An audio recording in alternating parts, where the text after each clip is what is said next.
म्हातारीचा 13वा झाला आणि पोरानं घराला मोठा टाळा लावून म्हाताऱ्याला यष्टीत घालून कायमचा शहराकडे आणला. पण उभं आयुष्य रानामाळात गेल्यानं त्याचं मन काही तिथे रमत नाही. तो खुर्चीत बसून गरगर फिरणाऱ्या पंख्याकडे नुसता एकटक बघत राहतो, जगून झालेल्या आयुष्यावर विचार करत. सकाळी 5 वाजता उठून अंथरुणात बसून राहतो. आतील नळाला पाण्याचा आवाज आला की बादलीभर थंड पाणी रापलेल्या चेहऱ्यावर मारून घेतो.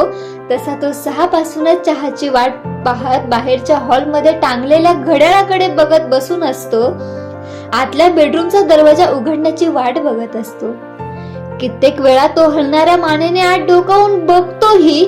मग एकेकाळी भल्या पहाटे बाहेरच्या चुलीवर म्हातारीने चहासाठी ठेवलेलं जर्मनचं पातेलं त्याच्या डोळ्यासमोर दिसू लागतं. 10 वाजता सुनेनं कपातून दिलेला चहा थरथरत्या हाताने घशात ओतून तो धोतर सावरत जिन्याच्या पायऱ्या उतरून सोसायटीच्या गार्डन मध्ये थकलेल्या शरीराला नेऊन बसवतो.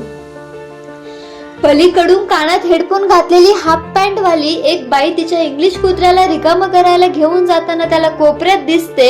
मग वस्तीवरच्या बंद घराबाहेर मागं एकटंच उरलेल्या राजा कुत्र्याच्या काळजीने म्हातारा कासावीस होतो. वस्तीवरचे शेजारी त्याला भाकरी घालत असतील का या एकाच विचाराने तो बराच वेळ शून्यात हरवून जातो. पार आतून घुसळून निघतो.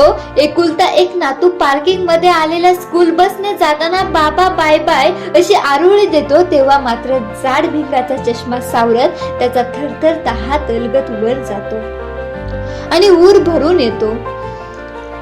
दुपारी झोपून उठल्यावर सून त्याला शिल्लक राहिलेली मॅगी डिश मधून पुढे ठेवते.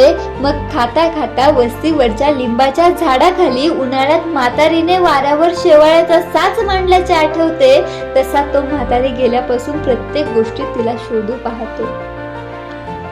रात्री उशिरा हॉलच्या सिलिंगला अंधारात चमकणारा निर्जीव चंद्र आणि चांदण्यात तो म्हातारीला शोधत राहतोय. क्षणभर गावाकडे लेकीच्या घरी जाऊन राहता येईल का असा विचारच त्याच्या मनात येऊन जातो. पण जावयाच्या दारात राहिलो तर लोक शेण घालील तोंडात या विचाराने तो परत अस्वस्थ होतो.